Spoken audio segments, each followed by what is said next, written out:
Hello guys, and welcome back to the channel.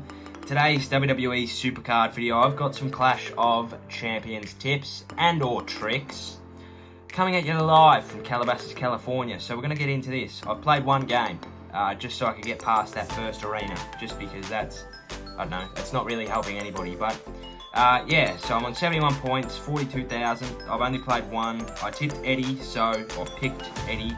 So at this point in time, I'm getting this cheeky little pack, which is cool. I missed out on that last time, but who really cares? So the first tip, is there anything in free packs? Oh, there it is. Open your free packs. Now look, we're going to get into peaks because they're not awfully important. They're really not. There's your peak. So what they do is, you're playing, and we'll get into it. I'm playing, I can reveal where the card is not. So in Clash of Champions, we'll play an arena here. I'm looking for the Batista card.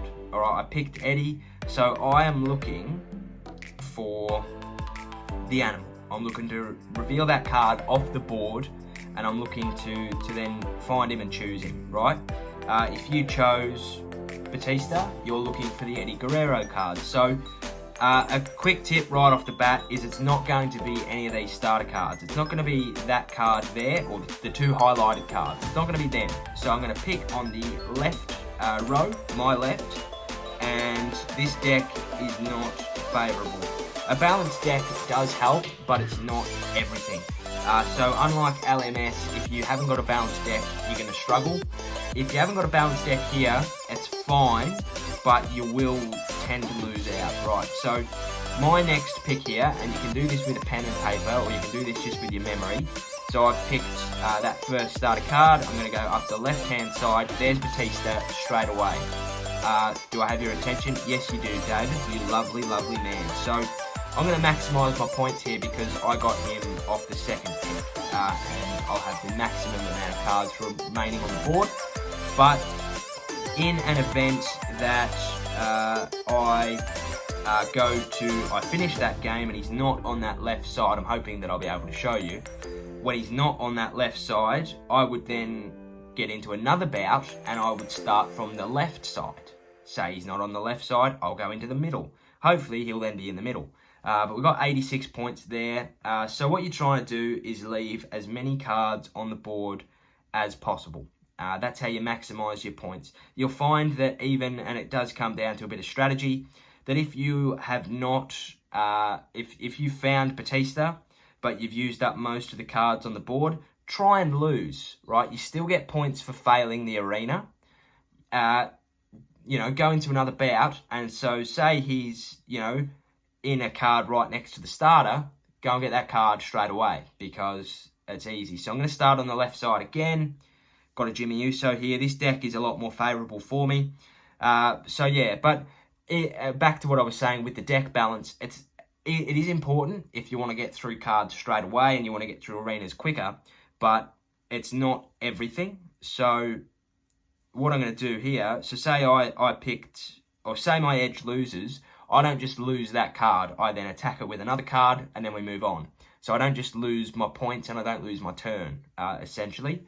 So he's not on that left side, so I now know he's not on that left side. I will not be, you know, say I don't find him this bout, I'm not going to go onto that left side in my next bout.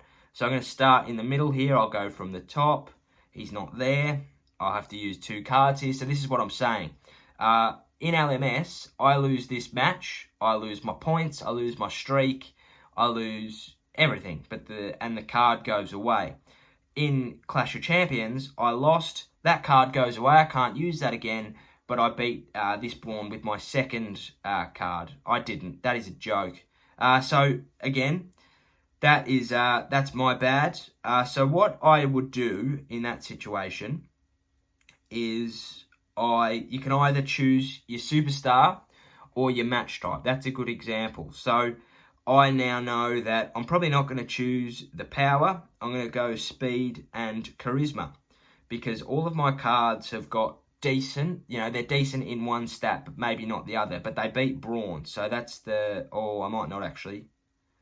Oh, this, and see, I don't think they've actually changed the deck. But anyway, so now I know that he's got 0 charisma, so I'm going to choose the toughness and charisma match, and hopefully this works. If it doesn't, I don't know what to do at that point. I'll just go with Brett. But it didn't. Oh my goodness gracious me.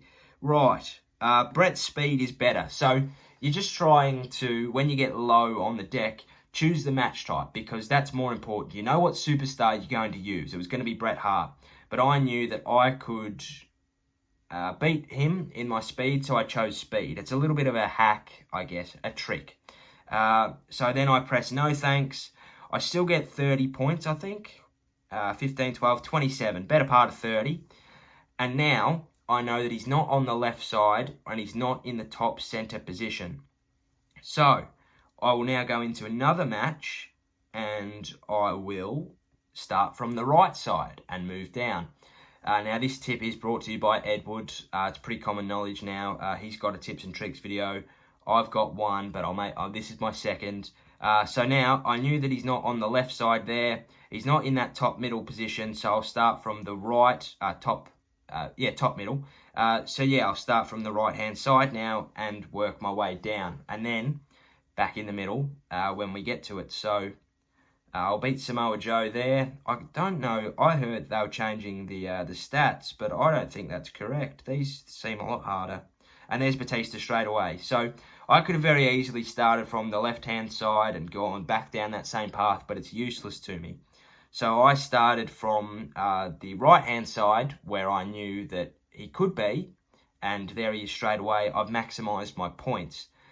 So if I had started from the left-hand side and gotten to that point there, where he was, I probably would have tried to lose, and then I would have gone at it again, started from the right-hand side, gone down one, found him, and then I'd maximise my points. So yeah, there's just a couple of little strategies that you can implement that'll help you maximise your points, but even still, it's not the end of the world, because, you know, I guess 4 out of every 10 times, you know, I'm going to sacrifice, probably more than that actually, probably 6 or 7 out of 10. I'm going to sacrifice, take the L, get my 27 points and move on. So we'll start again from the left side. You don't have to start from the left side. That's just what I do. You could start from the right side. It's just, yeah, and they do get harder. The starter cards can pop up everywhere, so it does become a lot harder to keep track of in your own mind. That's probably why it's easier to get a pen and paper sometimes, or take a screenshot of the board. Deej and Chance, they were doing 24-hour streams for the last Clash of Champions. They would, they'd take a screenshot on the snipping tool and then put that in the screen and then, you know, mark it off if it wasn't that card. Speaking of Changa, he's doing a 24-hour stream today. His link is in the description. It's always been in the description. So go and click on his Twitch link and go and support the guy, because he's doing some pretty good things. So he's not on the left side, which I'll lose this match. He's not on the left side, so then I'll go, if I don't find him this time, I'll start on the right side next time. But yeah, let me know if these have actually helped you. Deck balance, as I said, is not everything, but it does help.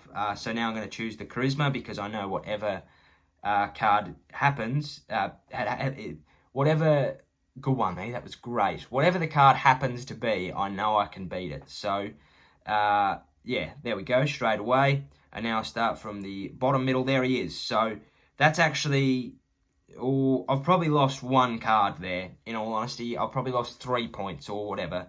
So that's not a big loss at all. So now I know that, yeah, I found him.